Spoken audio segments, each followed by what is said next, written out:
La Bufadora, the authentic taste of Baja.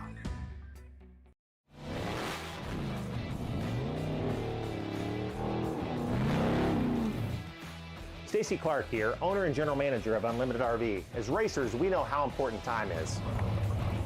Not bad, kid. 5 seconds faster. As racers, we know how important reliability is. At Unlimited RV, we have lifetime warranty, so you know we've got you covered.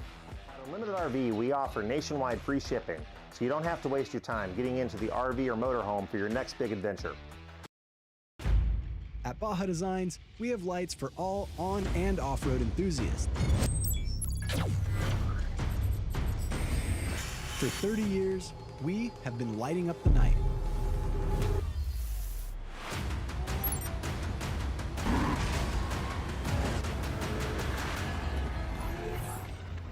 We are Baja Designs, the scientists of lighting.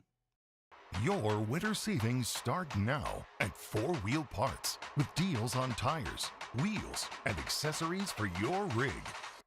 Get clearance items and select products for up to 50% off while supplies last, plus up to 20% off Overland products and up to $200 off BFG tires. The deals won't last long, so hurry in to your local 4 Wheel Parts or shop online at 4WP.com.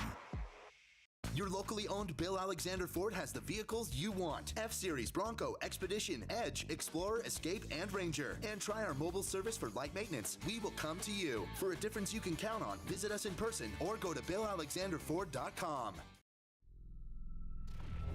KMC's pursuit of victory has pushed us to the front of the pack, to the brink of destruction, and across the finish line for decades. Regardless of the driver, the vehicle, or the terrain, these are the wheels that will help you win by a landslide. The process of relentlessly redefining performance cannot be learned or taught. It's in our DNA.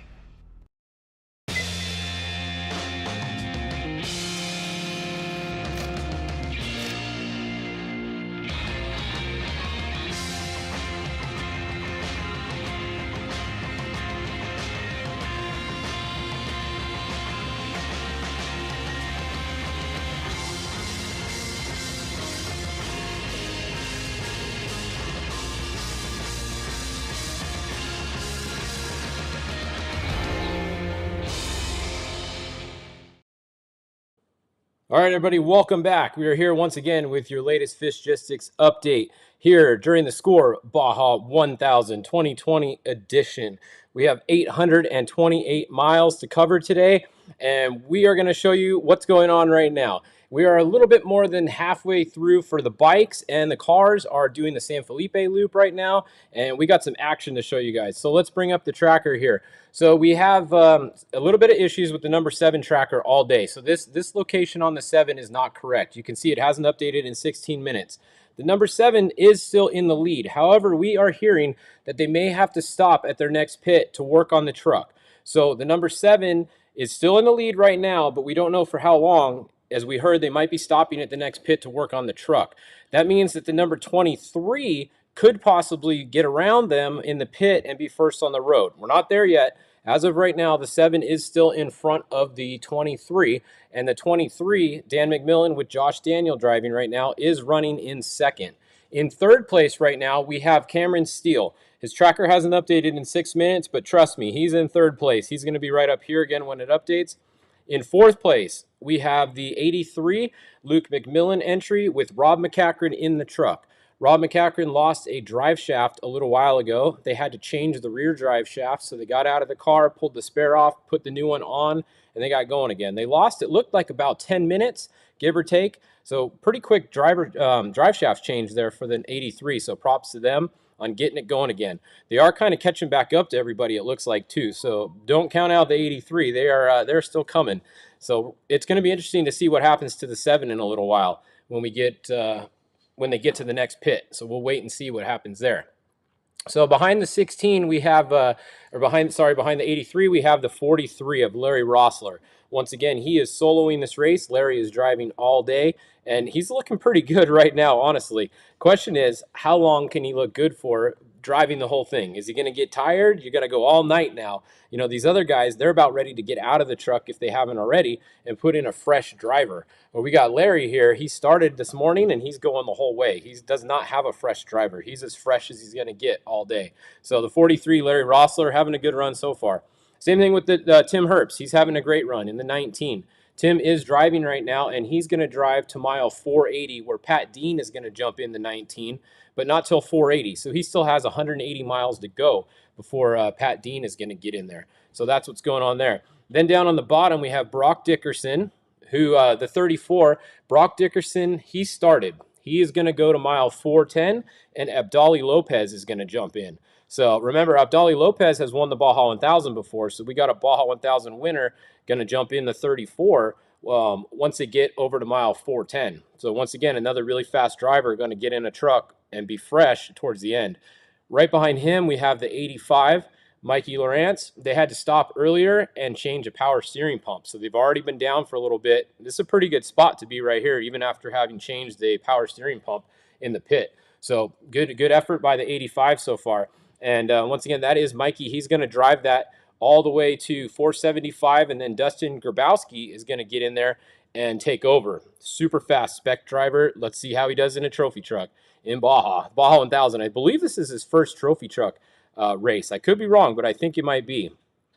Leading the Legends class, the 21L tracker is not working too well, so I don't know where the 21L went right now, but I think they're going to be in front somewhere here. Because see up here, the tracker, it hasn't updated for 1 hour and 10 minutes. When it did, they were still leading the Legends class. So when you're looking here and you see the 85L, I believe they're actually going to be in second, and the 25L is probably somewhere up here around the 19 would be my best guess, just based off where they were earlier, if they haven't had any problems. I don't know, just guessing, but I think that's where they are.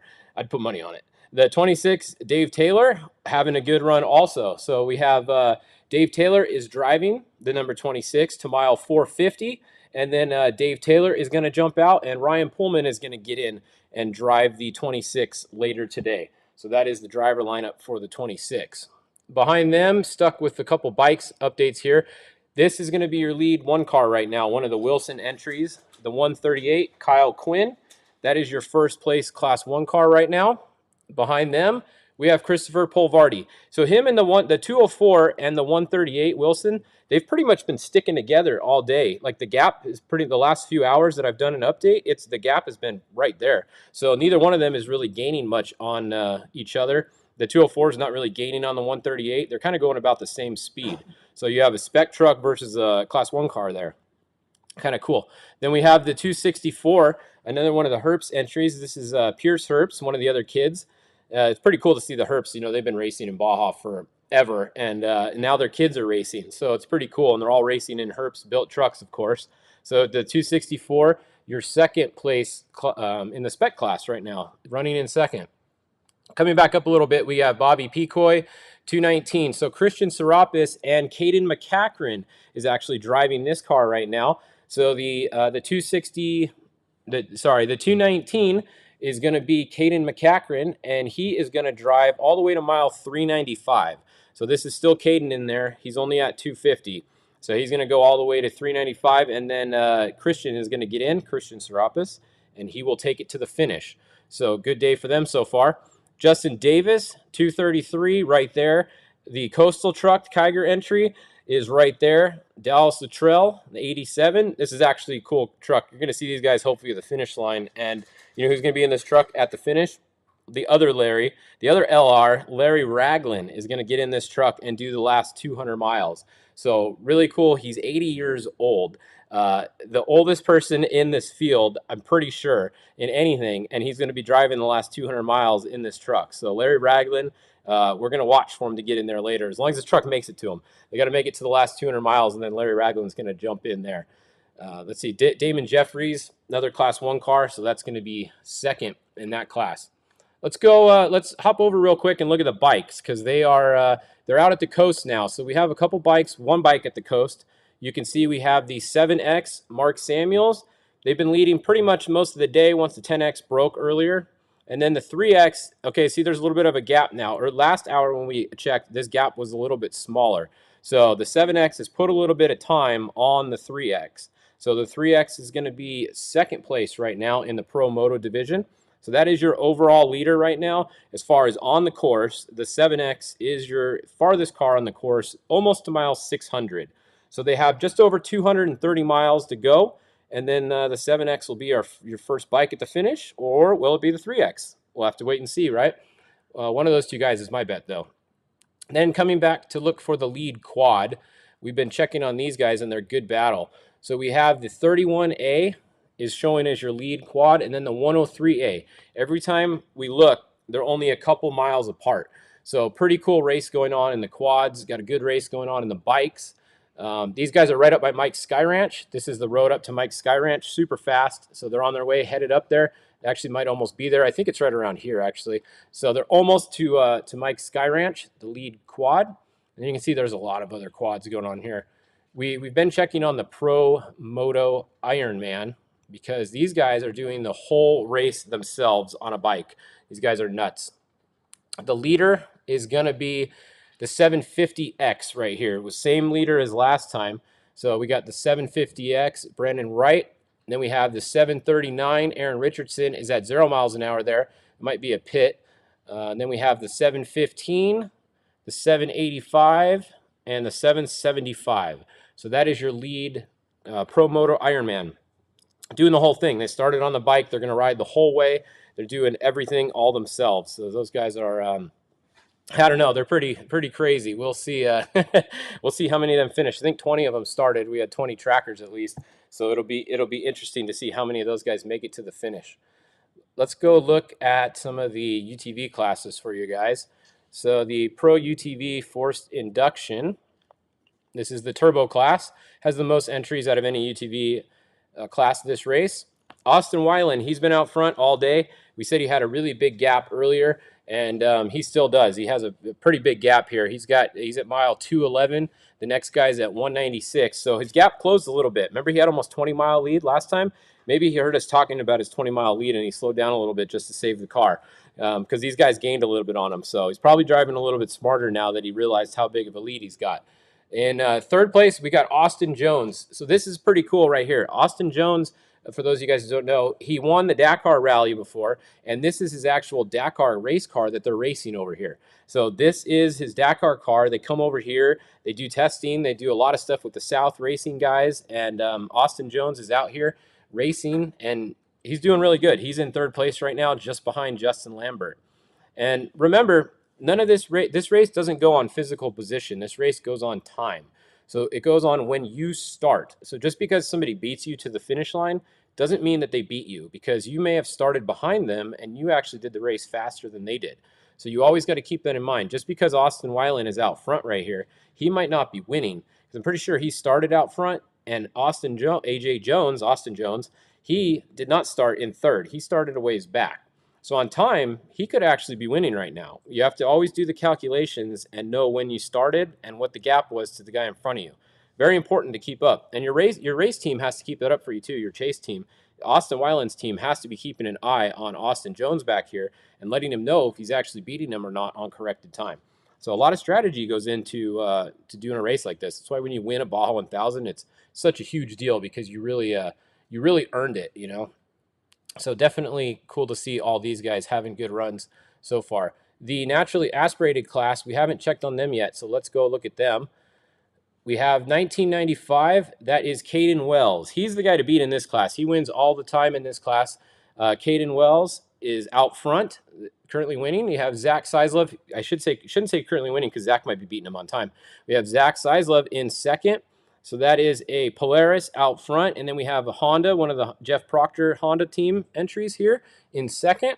Then we have, these guys are stopped over here. This is a pretty common pit spot. So the 1914 and the 1977 are stopped over here. 1957, I missed him. He's actually in third. And then the 1920, Elias Hanna, is in sixth right now. So that's a look at the UTV naturally aspirated class. If we go and let's look at class 10, because we haven't looked at them much, and there's over 20 of them entered. There's 22 of them entered this race. Going to the front, scrolling down, We have Bruce Yee is the first entry, or the first one on course, just past 250. He's at 251. Then we have the 1062 right on top of the 1016. Good battle going on right there between those two. 1022, 1009, and the 1064, Justin Buckley. So look at that, close racing with Class 10. Once again, it's like a spec class. Everybody has to use the same engine. Everything else is pretty open on that class. You can use different transmissions. You can have different suspension. It's pretty open class. It's mostly the engine that has to be the same as everybody. So nobody has really more power than anybody else in that class. Once again, a good driver's class. And then one of the last classes we always have to look at is Class 11. So let's pull up these guys. Then hopefully they're still moving. I haven't looked yet, so let's see. Do you guys think they're still moving? Let's go find one. We got to go back a little ways. They're not quite as fast as the other guys, but it doesn't matter. As long as they're moving. We have the 1105 is moving. Last time we looked, he was moving at 6 miles an hour. He has now picked up 2 miles an hour. He has picked up a third of his speed. He's going 33% faster. He is now moving 8.2 miles an hour at mile 111. So really hauling the mail now. Now look at this battle. We got three, I don't know why this 1065 keeps showing up. We got 3 11s. We got the 1100, Alex Gonzalez, moving at a blistering 4.6 miles an hour. The 1111 moving at 4 miles an hour.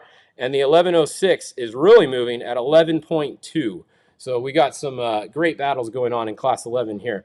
This is looking good. It's going over the summit right here. You can kind of see the mountain terrain here. This is a nasty section. Like, I don't even know how these guys make it over this section. It's pretty gnarly. So good to see Class 11 still moving. We even have a couple over here. Dennis is not moving. That's not good. 0 miles an hour. And then Hector is moving back here. So looking pretty good so far. As long as we keep seeing a Class 11 move, we have a chance to have one finish. They got 36 hours to get there. It's going to be a long day, but I think we can do it maybe. We're going to see. We will find out. All right, so that's a look at pretty much all the classes. We can go look at the leaders again real quick just to see what's going on. If you just tuned in, we're going to go back down here. The 7 has not updated. I do have my own tracker on it. You can see right here. He just moved at 4:15. That was 3 minutes ago. He's doing 50 miles an hour. So my Bryce Menzies personal tracker that I have shows him still moving. If we zoom out a little bit, we can see he's just past this right here. So then if we go back over and look, he is most likely just past this right here would be my guess. So I'm going to say that Bryce is somewhere right around here. So it should be the 7 right here. And then we have the 23 right here. So that is your running order. The 7, the 23, the 16, the 83, the 43.